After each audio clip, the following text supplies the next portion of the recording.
Hey there, boaters. I'm Captain Stacy Hanrahan, and this is the Boaters TV.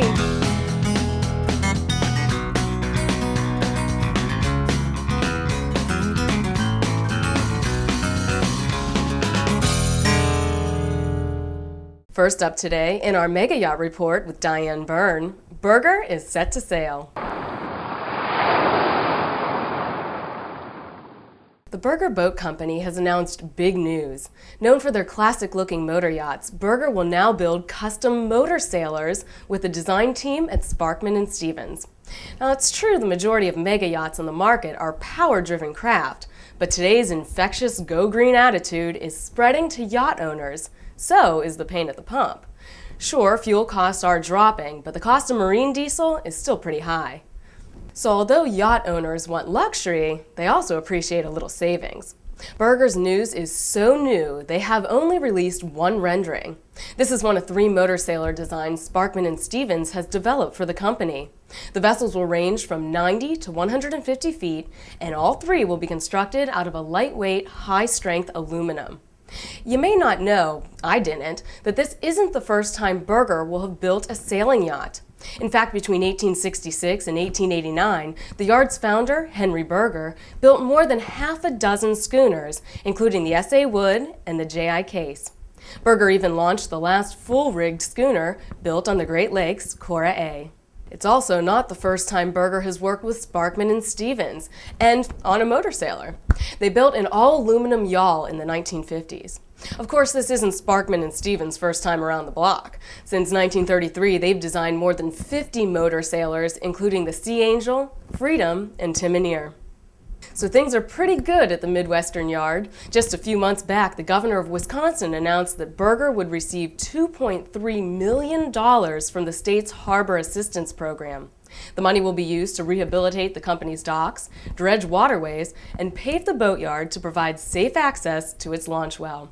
Specifics on the new Motorsailers have yet to be released, but I know we'll be able to count on Diane for all the details as they become available.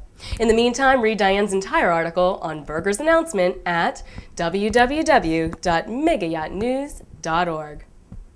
Next, we'll see what's making waves in nautical news.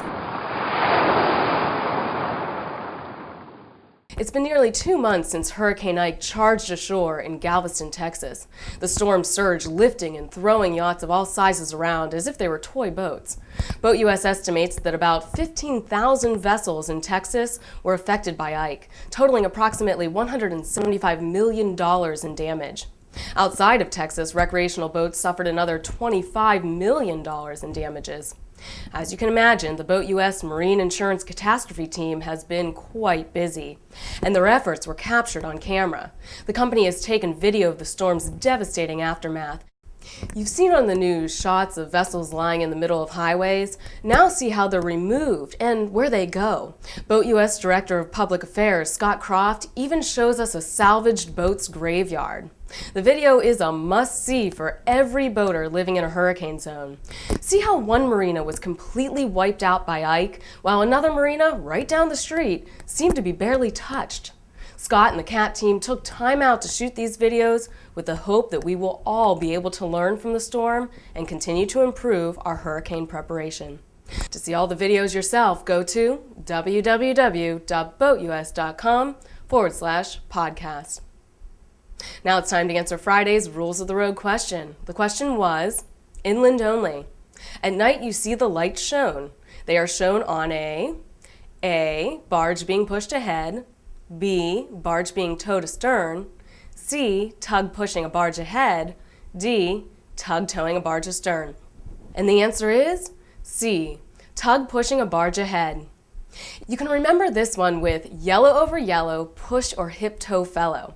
So, a power-driven vessel, when pushing ahead or towing alongside, will display 2 masthead lights, side lights, and 2 yellow towing lights in a vertical line, but inland only.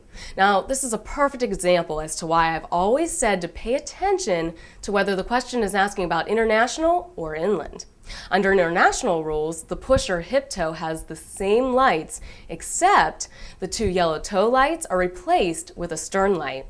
The lights for towing vessels are probably the most confusing to learn since there are so many different configurations. And the vessels being towed have their own special light displays depending on vessel length, location, and type of towing being done. So, more to come on towing. In just a moment, we'll have today's Rules of the Road question for you. Tune in tomorrow for the answer. For TBTV, I'm Captain Stacy.